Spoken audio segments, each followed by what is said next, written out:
오늘은 10계명의 6번째 계명인 살인하지 말라. 주님께서 우리에게 주신 말씀입니다. 우리가 이 주님이 주신 이 명령의 말씀을 우리가 어떻게 주의 뜻을 따라 지켜야 할까? 오늘 그것을 한번 생각을 해보고자 합니다. 우리가 살인하지 말라는 계명은 사실 우리 이웃과 관계에서 이루어지는 더불어 어떻게 살아야 할 것인가에 대한 그런 계명이죠. 그래서 이웃을 내 몸과 같이 사랑하라 하신 주님의 그 말씀처럼 우리가 이웃을 사랑하는 것의 한 표현으로서 살인을 하지 말라 이렇게 명령을 하셨습니다. 여러분, 이게 살인이라는 것은요, 하나님 보실 때 어떤 것일까요? 여러분 혹시 여기 살인을 우리가 해본 적이 없잖아요. 여러분 중에 살인한 자가 없잖아요. 우리가 여기 살인한 사람이 있으면 여기 있을 수가 없죠. 네. 살인하지 말라는 계명을 왜 우리에게 주셨을까 도대체. 그런데 나는 살인을 한 적이 없는데 이 살인이란 게 도대체 어떤 것인지 우리가 그래서 잘 우리가 말씀의 내용을 살펴야 합니다.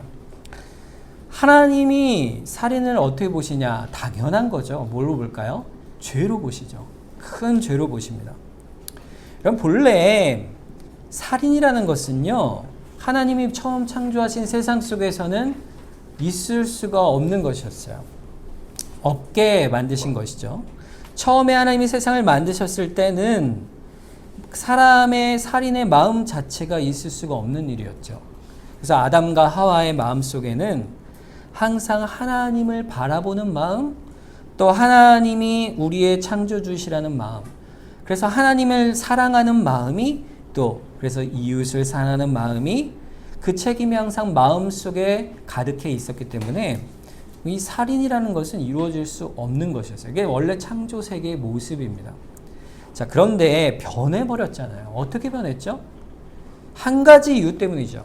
인류가, 아담과 하와가 타락을 했기 때문입니다. 마귀가 뱀의 모습으로 와서 하와를 유혹했잖아요. 선악을 알게 하는 나무의 열매를 먹지 말라. 먹으면 정령 죽으리라 하신 하나님의 말씀을 어기게 하는 거예요. 어떻게 어기게 했냐면 하나님을 의심하게 하면서 하나님을 배반하게 만든 게 뱀의 유혹이죠.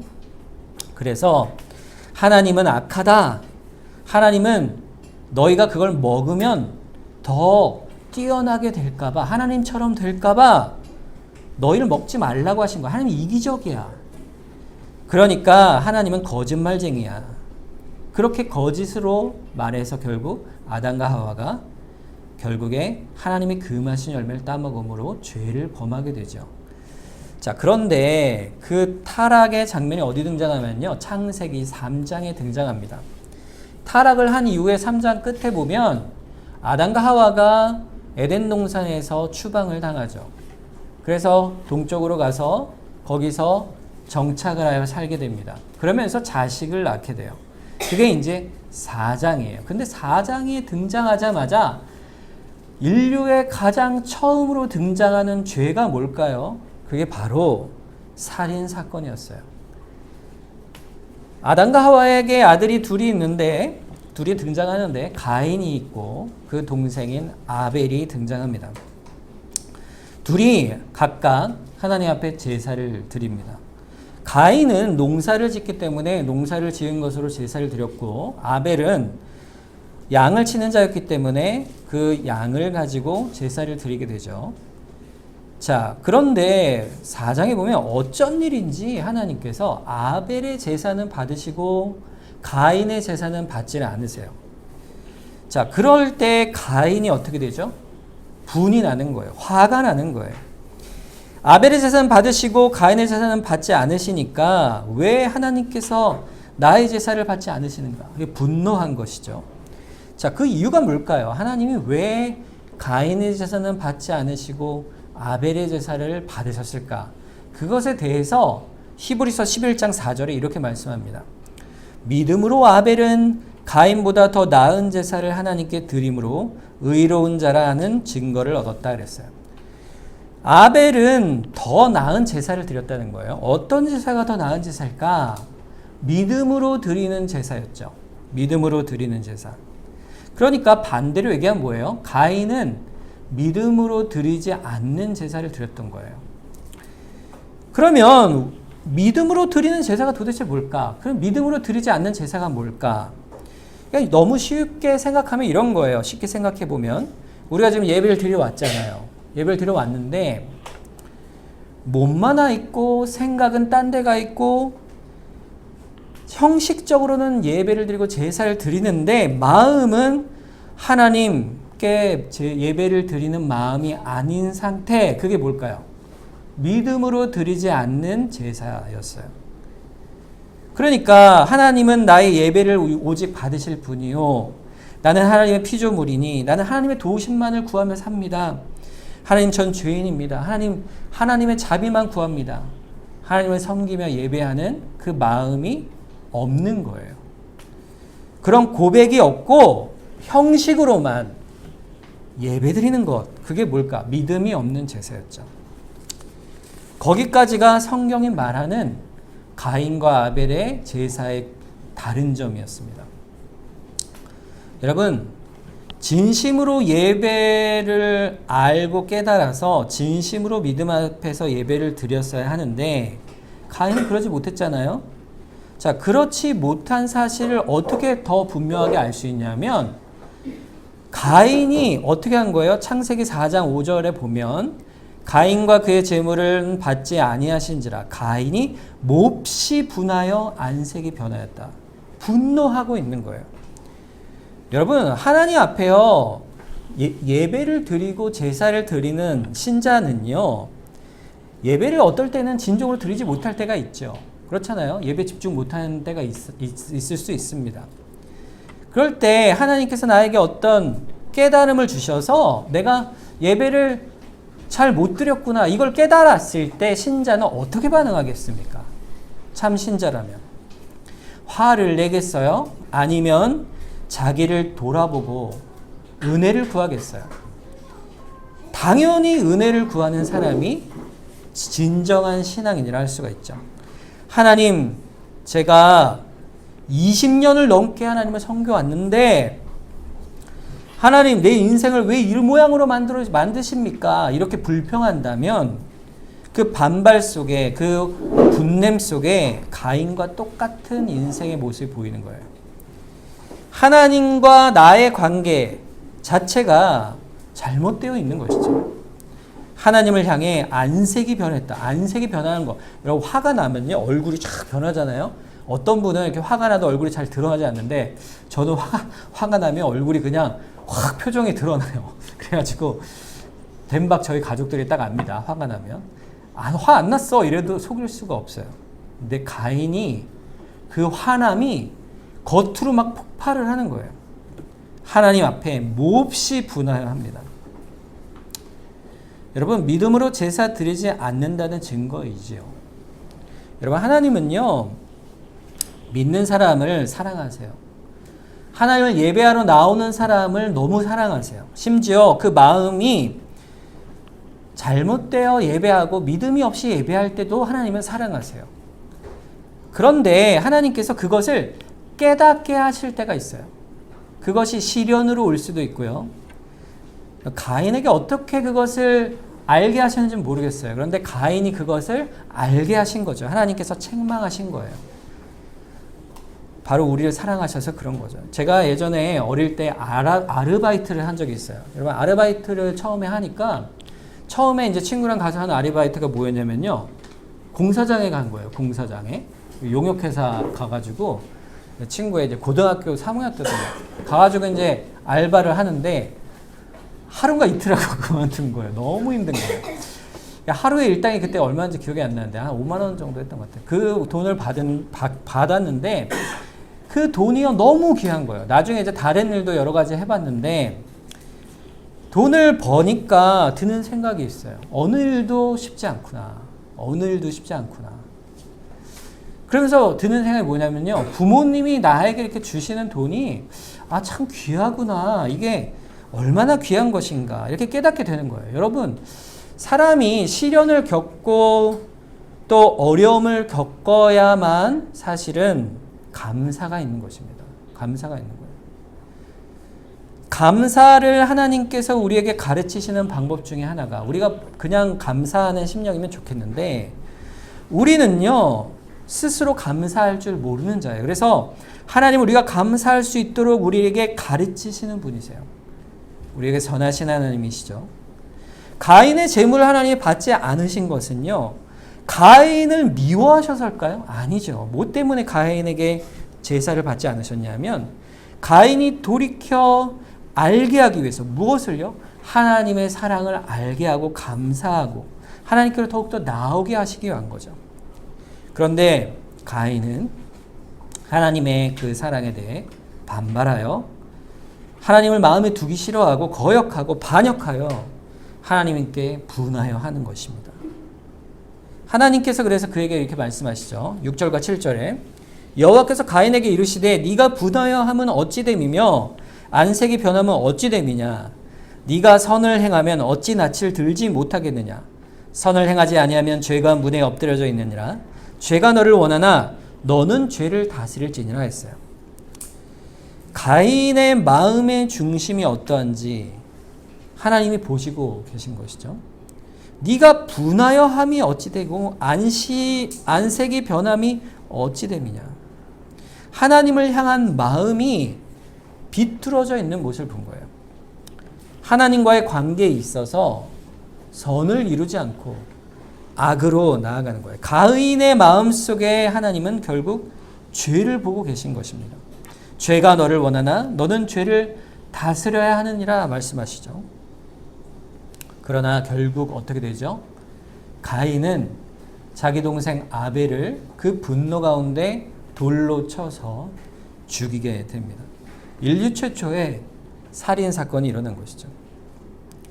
여러분, 가인이 부패하고 타락한 그 인간의 마음 속에서 아벨의 제사를 받으시는 하나님을 향한 원망과 분노가 생긴 거예요. 그것은 여러분 왜 가인이 분노할까요? 왜 가인이 마음에 이렇게 분을 냈을까? 여러분 분노는요 까닭없는 분노가 없어요. 여러분 화가 나잖아요. 갑자기 어떤 일이 막 화가 났어요. 그럼 여러분 무슨 생각을 먼저 해요? 내가 왜 화가 났지? 이 생각 나잖아요. 그래서 자기의 이유를 만듭니다. 까닭을 만들어요. 그러니까 자기 나름대로 의로운 분노를 내는 거예요. 어떤 사람이든. 자기가 옳다 생각하기 때문에 분노하는 거예요. 내가 맞잖아요. 내가 틀렸어. 당신이 틀렸어. 하나님이 틀렸어. 이렇게 왜 내 재물을 받지 않으셔? 저항과 자기 의의가 근거가 돼서 나는 할 만큼 했어. 그리고 나서 옆을 보니까 아벨만 사랑하는 그 하나님이 너무 미운 거예요. 그래서 그 아벨에 대한 하나님에 대한 시기와 원망, 아벨에 대한 시기와 원망으로 결국 아벨을 쳐 죽인 것입니다. 그 악에 대한 결과를 하나님이 어떻게 평가하시고 또 죄값을 물으실까? 9절부터 12절에 보면 이렇게 되어 있습니다. 여호와께서 가인에게 이르시되 네 아우 아벨이 어디 있느냐? 그가 이르되 내가 알지 못하나이다. 내가 내 아우를 지키는 자이니까. 이르시되 네가 무엇을 하였느냐? 네 아우의 핏소리가 땅에서부터 내게 호소하느니라. 땅이 그 입을 벌려 내 손에서부터 내 아우의 피를 받았은즉 네가 땅에서 저주를 받으리니 네가 밭을 갈아도 땅이 다시는 그 효력을 내게 주지 않을 것이요 너는 땅에서 피하며 유리하는 자가 되리라 그랬어요. 하나님께서는요 그 살인한 가인의 살인죄를요 저주와 심판으로 선언을 하십니다. 여러분 하나님은요 이 살인의 죄를요 너무 큰 죄로 보세요. 그래서 율법에 보면요 하나님의 권위를 따라 인간이 모인 공동체 안에서 공적인 재판을 따라 반드시 죽이라 이렇게 명령하셨습니다.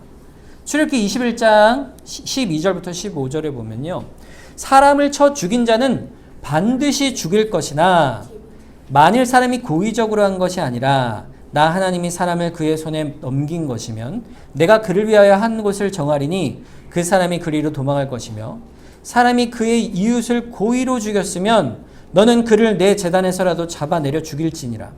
자기 아버지나 어머니를 치는 자는 반드시 죽일지니라. 이렇게 말씀하고 있어요. 여러분 살인을 고의로 한다면 하나님의 제단 앞에서 드린다 해도 하나님 앞에 제단 앞에 있다 해도 끌어내어 죽여라 이렇게 말씀하셨어요. 자기 부모를 치는 자도 죽이라. 하나님이 살인하는 자의 죄를요 아주 미워하세요. 우리가 지난 시간에 배운 부모를 공경하라는 것과 마찬가지로 부모를 공경하지 않고 치는 자를 죽이듯 살인자도 죽이라 하셨어요. 자, 그럼 가인은 하나님의 심판 앞에 그 다음에 어떻게 해야 됩니까? 그 심판의 선언을 받으면 어떻게 해야 되겠어요? 자신의 죄가 얼마나 큰지 하나님께 엎드려 그때라도 회개해야 되겠죠. 자, 근데 4장에 보면요, 가인이 하나님께요 뭐라고 얘기하나 한번 보세요. 13절에 가인이 여호와께 아뢰되 내 죄벌이 지기가 너무 무거우니이다 이렇게 말해요. 여러분 가인이 회개를 합니까? 아니에요. 뭐라고 얘기하냐면요, 하나님께 호소를 하고 있어요. 제 벌이 너무 무겁습니다. 이렇게 자기의 살인죄가 너무 무거운 것을 그가 무겁습니다 이렇게 하나님께 또 말을 하는 거죠. 그러자 하나님이 어떻게 하시냐, 15절에 여호와께서 그에게 이르시되 그렇지 아니하다. 가인을 죽이는 자는 벌을 7배나 받으리라 하시고 가인에게 표를 주사 그를 만나는 모든 사람에게서 죽임을 면하게 하셨다 그랬어요. 이상하죠? 하나님이 반드시 죽이라 하셨는데 왜 가인에게는 그렇게 그를 치는 자는 죽을 것이라 이렇게 죽임을 면하게 하셨을까? 하나님이 긍휼을 베푸신 것이죠. 하나님께서 미워하는 살인죄를 범하는 가인에게 영벌로 다스릴 것인데 이렇게 죽음을 면하게 하신 긍휼을 베푸신 까닭은요, 가인의 죄값을 없애시거나 덜어내기 위한 것이 아니에요. 그냥 보면 가인을 위한 것 같지만 사실은 가인을 위한 것이 아닙니다. 여러분 이것은요 살인죄의 고의성 때문에 그래요.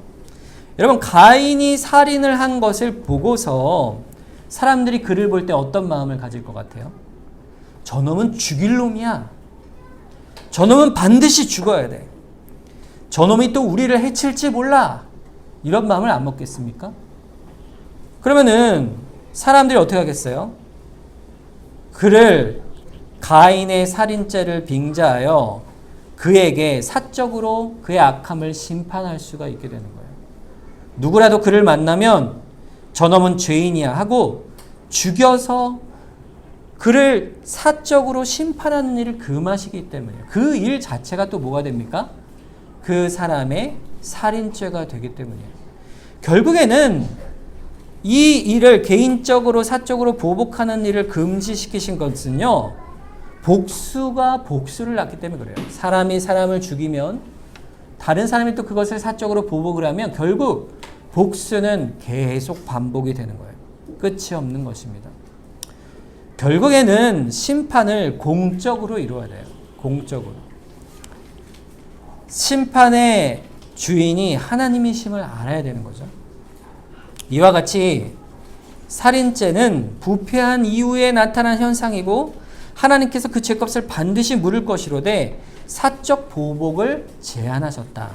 이게 창세기 4장에 주는 교훈입니다. 이렇게 우리가 보편적인 윤리에서도 도덕에서도 세상에서도 여러분 살인을 지으면 어때요? 반드시 벌을 해야 돼요. 그런데 개인적인 복수가 아니고 어떻게 됩니까? 법을 통해 공적인 재판을 통해 해야 되죠. 그런데 이것보다 성경에서 말하는 영적 의미로 살인의 죄를 범하지 말아야 할 이유가 있습니다. 너무 중요한 이유가 있어요. 그것이 창세기 9장 5절에서 6절 말씀입니다. 내가 반드시 너희의 피, 곧 너희의 생명의 피를 찾으리니 짐승이면 그 짐승에게서 사람이나 사람의 형제면 그에게서 그의 생명을 찾으리라. 다른 사람의 피를 흘리면 그 사람의 피도 흘릴 것이니 이는 하나님이 자기 형상대로 사람을 지으셨음이니라. 하나님이 왜 그 핏값을 물으실까? 하나님이 죄값을 물으시는 중요한 의미는 뭐냐면요, 사람의 생명이 너무 귀하기 때문이다. 여기서 그치는 게 아니에요. 하나님이 사람을 지으실 때 사람을 아주 특별한 존재로 만드셨기 때문에 그렇습니다. 그 존재성이 뭐냐면 하나님의 형상으로 만들었다는 거예요. 그러니까 하나님의 형상으로 만든 자인 인간 자체는요, 하나님을 대표하고 대신하는 존재가 되는 거예요. 그런 존재를 어떻게 해요? 살해한다는 것은 누구에 대한 대적이에요? 결국에는 하나님에 대한 대적이 되는 거예요. 자, 하나님의 형상이 도대체 뭘까요? 다른 피조물엔 없는 것. 그것은 인격성이에요. 첫째는 우리가 말하고 생각하고 우리의 의지대로 결정해 가고 선악을 판단하고 자기 일에 대한 책임을 지는 것. 이게 인격성이죠. 그래서 이성으로 자기가 판단을 해가고 정서, 감정을 가지고 우리의 의지를 따라 우리가 행할 일들을 결정해가는 이 모든 일은요, 하나님이 우리에게 주신 지혜와 그 하나님의 형상의 모습에, 인격성에 있는 거예요. 그래서 하나님의 그 인격성을 가진 인간은 타락한 이후에도 하나님의 그 여전한 고매한 하나님의 형상의 특성을 가지고 있는 것이죠. 그러한 존재이기 때문에 우리는 하나님께서는 살인한 자를 뭘로 보시냐? 하나님의 형상을 해치는 자로 보는 거예요. 여러분, 하나님의 형상을 해치는 자는 어떤 자이냐면요, 이 살인이라는 것은요, 하나님을 대적하는 거예요. 결국에 하나님을 대적하는 근본 원인은 어디에 있을까요? 영적으로 마귀에게 있어요. 마귀는 어떤 존재냐면요, 요한복음 8장 44절에 보면 너희는 너희 아비 마귀에게서 났으니 너희 아비의 욕심대로 너희도 행하고자 하느니라. 그는 처음부터 살인한 자라 그랬어요. 예수님께서 살아계실 때 예수님을 죽이려고 한 유대인들을 향해서 예수님이 말씀하시기를 너희가 마귀라 이렇게 말씀하셨어요. 너희가 살인하는 자라. 살인한 자는 결국 마귀에게 종노릇하는 자라. 이게 성경이 말하는 살인의 영적 의미입니다.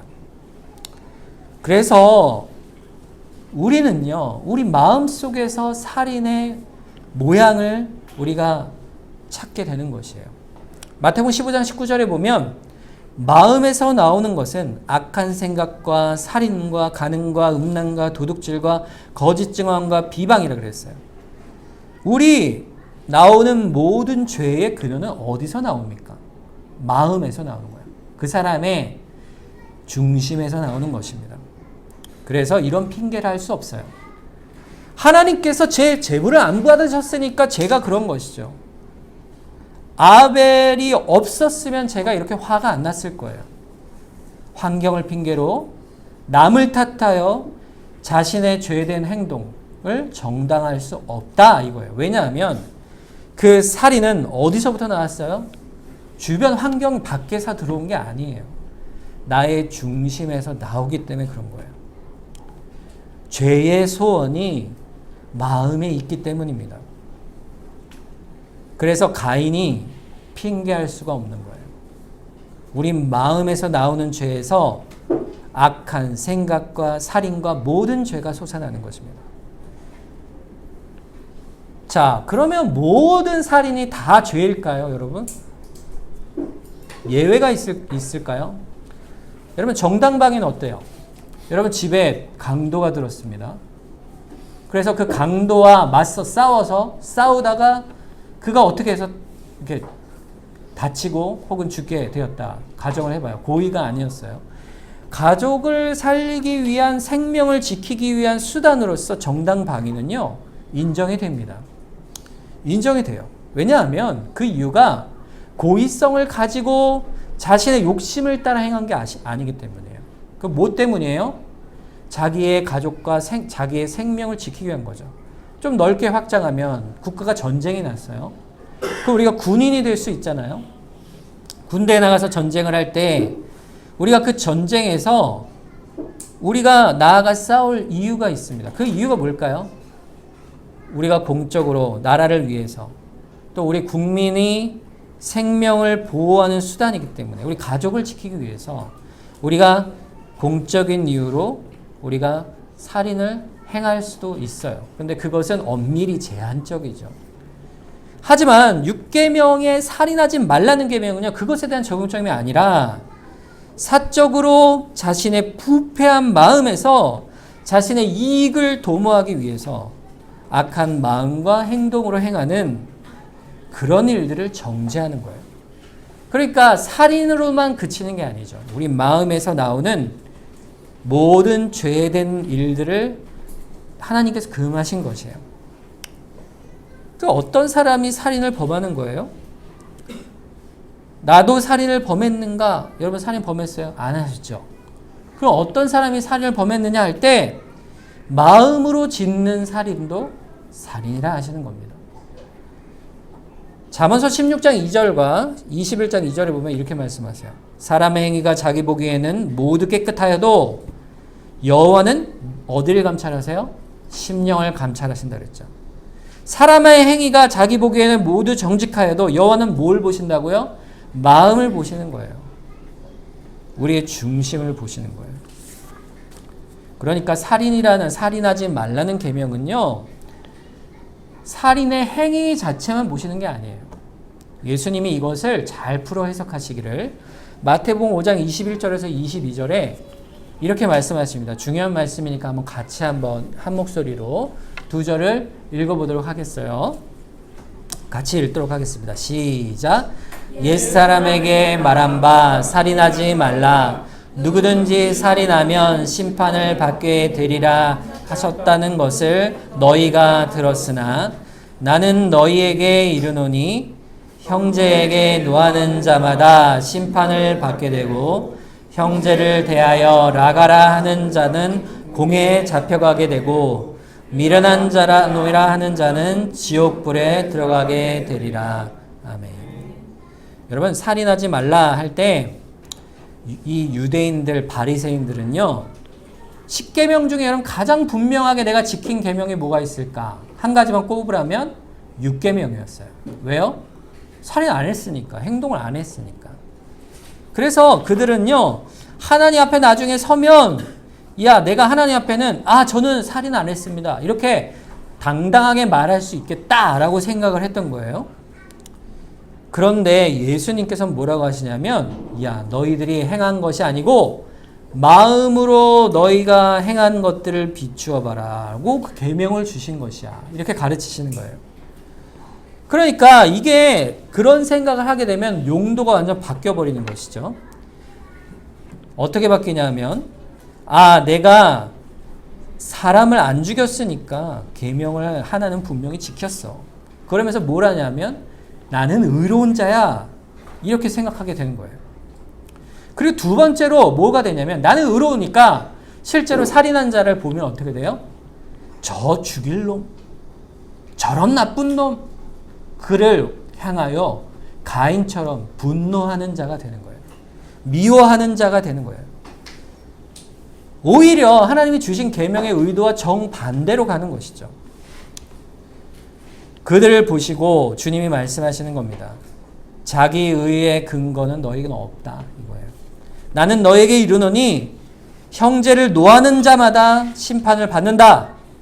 마음으로 노하는 거죠. 또 형제에게 라가라는 자든 공연, 라가는 욕이에요. 여러분이 잘 아시는 욕을 그냥 붙이면 됩니다. 무슨 뜻인지 정확히 나오지 않지만 욕입니다. 그렇게 하는 것, 욕하는 것, 마지막으로 미련한 놈이라 하는 것은 자는 지옥불에 간다 했는데 이 미련한 자는 점층법이에요. 점점 강한 죄예요. 미련한 자라는 건요 공개적으로 그 사람을 욕하고 비방하는 거예요. 그 사람을 헐뜯는 거예요. 욕설하는 거예요. 그러니까 여러분 인터넷이나 SNS에다가 어떤 한 사람을 지명해서 그 사람을 의도적으로 인격 모독하고 그 사람을 욕하는 행위, 이건 뭐예요? 마지막에 미련한 놈이라 하는 행위인 거죠. 그러니까 이 모든 것이 뭐라고 하는 거예요? 예수님께서 살인하는 행위라 이렇게 말씀하신 거예요. 마음으로 살인하는 행위라. 하나님 보실 때 그것은 살인이라. 모두 정도는 다를지라도 같은 죄라 말씀하고 있는 거예요. 하나님은 그 모든 것에 숨겨진 것까지 다 살피신다 말씀하시는 거예요. 자, 그러면 우리 가운데 누가 살인하지 않은 자가 있겠습니까? 단 한 사람도 없죠. 로마서 3장 10절에 보면 기록된 바 의인은 없나니 하나도 없다 그랬어요. 우리도요, 여러분 보세요. 우리도 예수 그리스도가 우리에게 안 계시다면, 없다면, 따로 떼어버리면 우리는요, 죄인이잖아요. 우리도 똑같잖아요. 살인자입니다, 우리도. 영원한 진노 아래에 있는 죄인에 불과해요. 사실은요, 우리의 본질을 보면요, 예수 믿지 않는 사람들보다 더 미워하고 더 화내고 더 그 사람을 공개적으로 욕하는 자가 될 수도 있어요. 그런데 하나님은요, 우리에게 은혜를 주셔서 예수님으로 옷 입게 하세요. 예수님의 은혜로 덮어주세요. 그래서 우리에게 예수님 안에서 예수님을 닮아가는 말할 수 없는 은혜를 베풀어 주셔서 말씀을 듣고 따라가는 변화된 삶을 우리에게 은혜로 베풀어 주신 것입니다. 그게 신자예요. 그래서 신자는요, 여러분, 우리가 일상생활에서 하지 말아야 할 것들을 하지 말아야 됩니다. 예수 믿는 신자는요, 갑질하면 안 돼요. 여러분, 위치가 직장에서 늘 사회 속에서 갑이 될 수도 있고 을이 될 수도 있죠. 그럴 때 여러분, 자신이 가진 권한과 책임을 가지고 어떤 사람의 인격에 상처를 주고 그 사람의 마음에 모독하는 마음을 주고 그런 권한을 쓰는 일을 하면은요, 그 신자는 그렇게 할 수가 없는 거예요. 그 6계명에 어기는 일이에요. 그리고 여러분 보세요. 화를 내는 거. 여러분, 화를 참는 게 얼마나 힘들어요, 여러분. 그쵸? 화를 내는 거 참는 거요. 참 저도 너무 힘들어요. 힘든데 여러분, 뭐라고 주님이 말씀하시냐면요, 주변에 화낼 이유가 너무 많아도 견디라, 인내하라, 이렇게 말씀하시는 거예요. 여러분의 아름다운 입에 욕을 설마 내지는 않으시겠지만 여러분 마음으로라도요, 욕하지 마세요. 욕 자체가 말 자체이지만 그 욕 속에 담겨있는 마음의 의도가 하나님 보실 땐 살인이 되는 겁니다. 또 더하여 노하거나 욕하거나 심지어 공개적으로 상대방의 인격을 모독하는 행위는 결국 하나님께서 멀리하라 하신 것이죠. 여러분, 근데요, 우리도 그렇잖아요. 우리도 그럴 수 있어요. 욕도 할 때가 있잖아요. 어떨 경우에는 분노도 내고 어떨 때는요, 다른 사람을 비방할 수도 있어요. 그런데요, 그 유혹이 확 밀려와서 신자가 그런 행위를 할지라도요, 신자는 그러나 그 다음이 중요해요. 왜 중요하냐면 신자의 영혼이요, 그런 행위에 대해서 마음이 아파와야 되는 거예요. 낙심이 되고 거기서 그 죄를 짓는 순간은 시원한 것 같고요, 아주 맛이 단 것 같은데 그걸 낼름 먹고 나니까 나중에는요, 쓴맛이 다 올라오는 거예요. 영혼이 아는 거죠. 견딜 수 없는 거예요, 마음속에. 내 죄로 인해서. 우리는 다 죄를 짓잖아요. 그래서 우리가 매주 주일에 와서 십계명을 읽고 우리 마음에 하나님을 향해 참회의 기도를 하지 않습니까?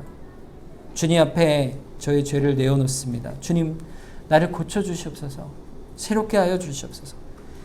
새 힘을 부어주시옵소서. 우리가 주일에 이렇게 나와서 예배하는 거. 왜 그러냐면 그것이 없으면 어떻게 돼요? 가인이 되는 겁니다. 가인이 되는 거예요. 가인이 되지 말라. 주님의 말씀이에요. 그게 살인하지 말라는 계명이 주시는 마음이에요. 그래서 신자는 6계명에 대해서 어떤 마음을 가져야 할까요? 먼저는요, 자신의 마음을 들여다보는 겁니다. 주님, 제가 이런 자입니다. 용서하여 주시옵소서. 첫째는 그거예요.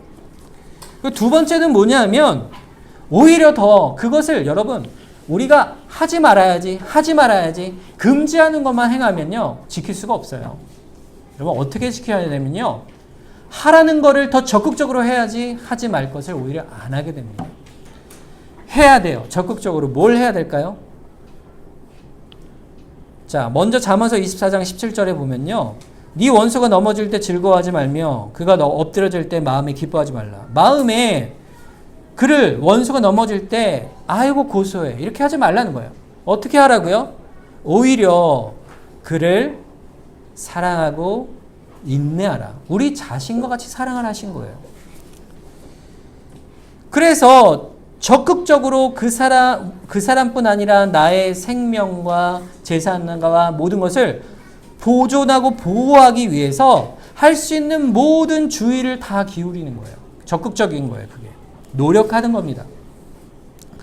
법적으로 합당한 노력을 하는 거예요. 생명을 빼앗고 그 사람을 모욕하고 그 사람을 죽이는 일에 애쓰는 게 아니고 반대로 어떻게 해요? 애쓰되 오히려 보호하고 살리는 일에 애쓰는 거예요. 그것이 살인하지 말라는 계명의 적극적 의미입니다. 여러분, 이게 쉽습니까? 너무 어렵죠. 우리 안에 남아있는 죄의 성질 때문에요. 그게 어려운 거예요. 그럼 어떻게 해야 되겠습니까? 한 가지뿐이죠. 하나님께 기도하는 거예요. 하나님 도와주세요. 내가 저를 미워할 수밖에 없습니다. 저의 마음을 고쳐주시옵소서. 그렇게 되면요, 처음에 확 바뀌겠어요? 안 바뀌어요. 하지만 조금씩 하지 않게 되고 적극적으로 뭔가를 더 행하게 되고 살리는 일을 행하게 되면 그 마음의 괴로움이 뭘로 바뀌어요? 기쁨으로 바뀌게 돼요. 이사야 61장 3절에 보면 무릇 시온에서 슬퍼하는 자에게 화관을 주어 그 죄를 대신하여 기쁨의 기름으로 그 슬픔을 대신하며 찬송의 옷으로 그 근심을 대신하시고 그들이 의의 나무 곧 여호와께서 심으신 그 영광을 나타낼 자라 일컬음을 받게 하려 하심이라 그랬어요. 무슨 말이냐면 주께서 우리의 심령을 슬픔과 고통에서 기쁨과 희락으로 바꾸어 주신다는 거예요. 우리가요, 경건에 힘써야 됩니다. 적극적으로 힘써야 돼요. 그런데 그건 우리 힘으로 되는 게 아니에요. 하나님께서 도우셔야 되는 일이에요. 하나님이 우리 애씀 자체가 나중에 보면요, 다 은혜가 돼요. 애쓸 때조차도 그 애쓰는 힘도 누가 주세요? 주님이 주십니다. 주님이 주시지 않으면 못해요.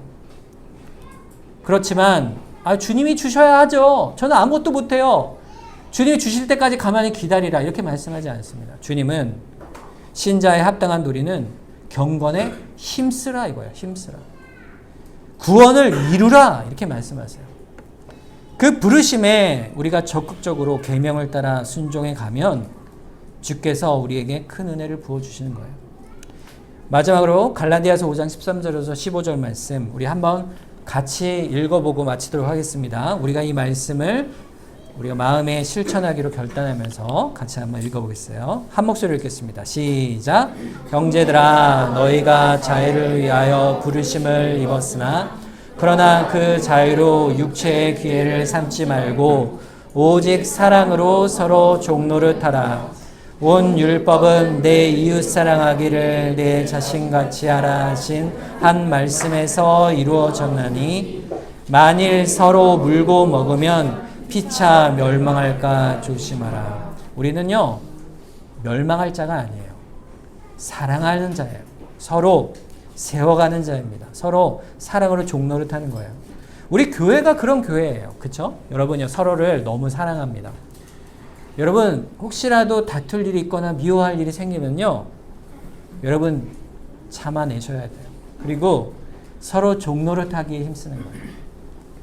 이것이 하나님이 도우시는 은총임을 알고 가족에서든 교회에서든 사회에서든 이웃을 죽이는 자가 아니라 살리는 자로 하나님께 의지하며 기쁨을 누리는 복된 우리 인생이 되기를 우리가 바라고 소망하는 거예요. 그런 우리 인생이 되기를 주님의 이름으로 축원합니다.